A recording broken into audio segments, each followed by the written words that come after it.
각기둥과 각불 초급 문제풀이입니다. 문제풀이에 앞서서 개념 정리에 오타가 좀 크게 났죠. 밑변의 변, 변의 변 말이 안 되죠.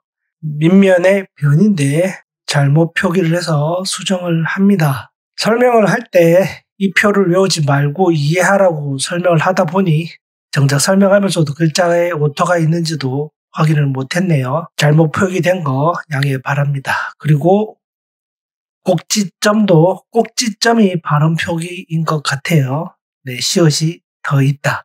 잘못 표기를 한 것 같습니다. 설명을 할 때 변이라는 거를 설명을 안 한 것 같아서 다시 한 번만 짚고 넘어갑니다. 변은 평면도형에서 얘기를 하는 거예요. 요 색깔 칠해진 사각형만 보면 점과 점 사이에 있는 직선이 선분이라고 했죠. 선분이랑 변이랑 같은 말입니다. 그리고 모서리도 같은 말이죠. 평면도형에서는 모서리라고 잘 안 부르는데 이렇게 입체도형에서는 변을 모서리라고도 부릅니다. 그래서 오히려 밑변의 모서리의 수라고 표현하는 게 더 맞을 것 같은데 다른 곳에서 이렇게 표현이 되어 있어서 저도 따라 쓰다 보니까 이렇게 같이 썼는데 밑면 자체는 평면이니까 틀린 말은 아닙니다. 틀린 말은 아닌데 그냥 밑면에 모서리의 수 했으면 깔끔하게 정리가 더 되지 않았을까 생각이 드네요. 그래서 같은 의미다. 이 정도만 다시 한번 짚고 넘어갑니다. 문제 1번 각기둥에 대해 옳은 것을 모두 찾아 기호를 써보세요. 이런 문제의 유형은 시험에 나올 가능성이 높습니다. 옳은 것을 모두 찾으라고 했으니까 다 읽어봐야 됩니다. 각기둥에 면과 면이 만나는 선분을 꼭지점이라고 합니다. 면, 위의 삼각형과 옆면인 사각형이 만나는 곳이 모서리죠. 꼭지점이 아니라 모서리라고 합니다. 그래서 가는 틀렸고 각기둥의 옆면은 모두 직사각형입니다. 직사각형 맞죠? 직사각형에는 나는 맞습니다. 한 각기둥의 꼭지점의 수와 면의 수, 모서리의 수 중 면의 수가 가장 큽니다. 총 면의 수는 뭐죠? 밑면의 변의 수 더하기 2라고 했어요. 밑면의 변의 수 더하기 옆면이죠. 밑면의 변의 수는 옆면이 3개, 아래 위에 밑면이 2개라 더하기 2를 해주는 거예요. 그리고 꼭지점의 수는 밑면에만 있어요. 밑면에만. 그래서 밑면에 3개, 윗면에 3개. 그래서 밑면 곱하기 2인 거고 모서리 수는 밑면에 3개, 윗면에 3개, 옆면에 3개. 그래서 세 쌍이 나옵니다. 그래서 가장 큰 값은 모서리의 수가 되겠죠. 그리고 삼각기둥은 면이 5개입니다. 삼각기둥은 옆면이 3개, 밑면이 2개. 그래서 5개죠. 밑면의 변의 수가 3개고 밑면이 2개.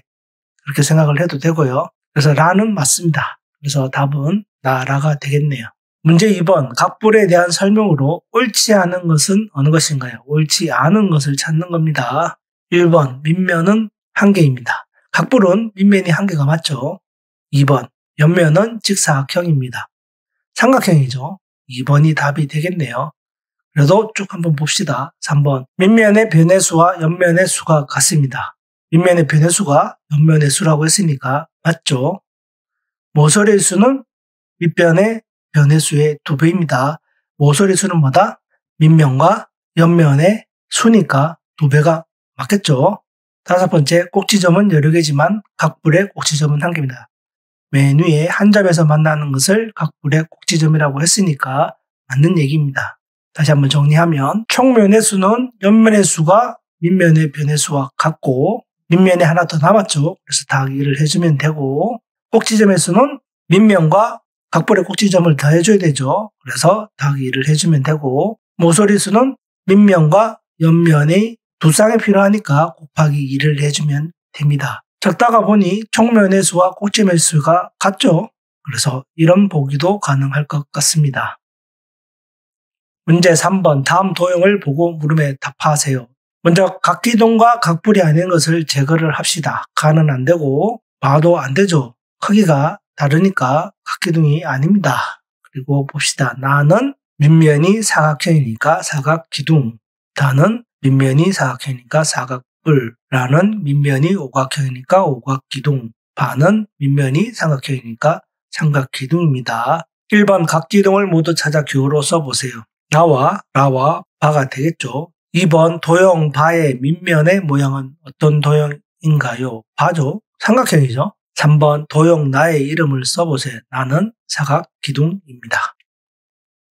문제 4번 다음 도형을 보고 물음에 답하세요. 일단 각기둥과 각불이 아닌 것을 제거해 봅시다. 나 안 되죠. 원기둥이라 봐도 안 됩니다. 원뿔이라서 안 돼요. 가는 밑면이 사각형이니까 사각기둥. 다는 밑면이 사각형이니까 사각뿔. 라는 밑면이 오각형이니까 오각뿔. 마는 밑면이 삼각형이니까 삼각기둥. 문제를 봅시다. 1번 각불을 모두 찾아 기호를 쓰세요. 이번엔 각불이네요. 각불은 다와 라. 2번 도형 라의 밑면과 옆면의 모양을 쓰세요. 라는 이거죠. 밑면은 오각형, 옆면은 삼각형. 3. 도형 다의 이름을 써보세요. 다는 사각뿔. 이렇게 하면 되겠죠. 문제 5번 삼각기둥과 사각뿔의 꼭지점의 수의 차는 몇 개인가요? 꼭지점은 밑면에 있다고 했어요.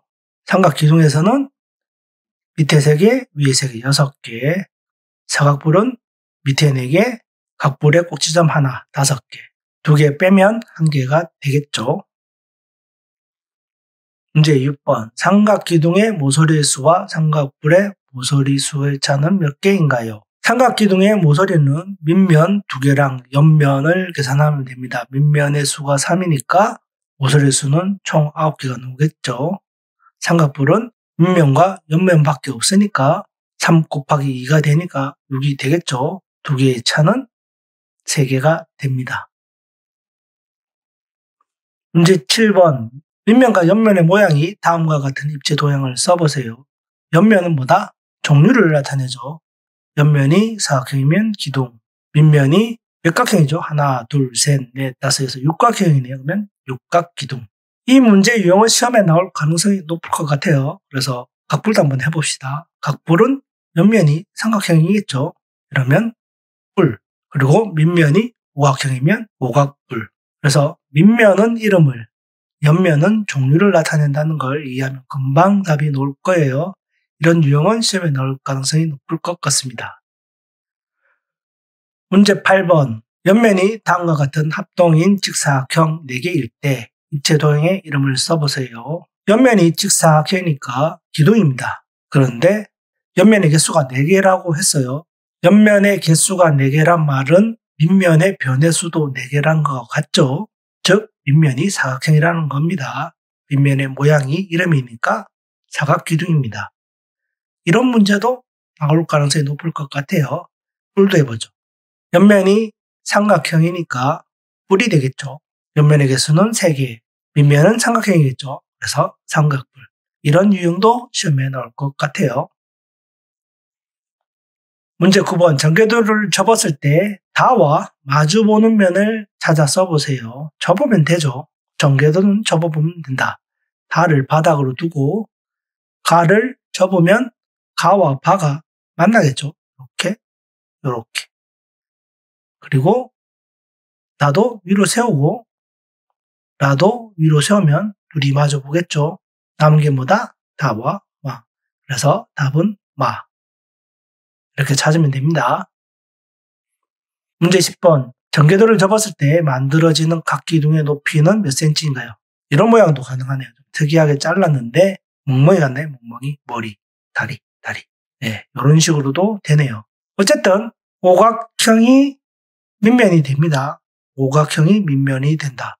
그러면 접으면 올라가겠죠. 얘만 접어도 높이는 얼마다? 8. 그래서 각기둥의 높이는 8. 그림만 이상했을 뿐 답은 바로 나오는 문제였습니다. 이번 단원은 각기둥과 각불에 대한 개념에 대한 단원이에요. 수학이라기보단 국어에 가까운 단원이라서 중급 문제, 응용 문제까지 꼭 풀어보고 단원 평가에서 꼭 100점을 받도록 합시다.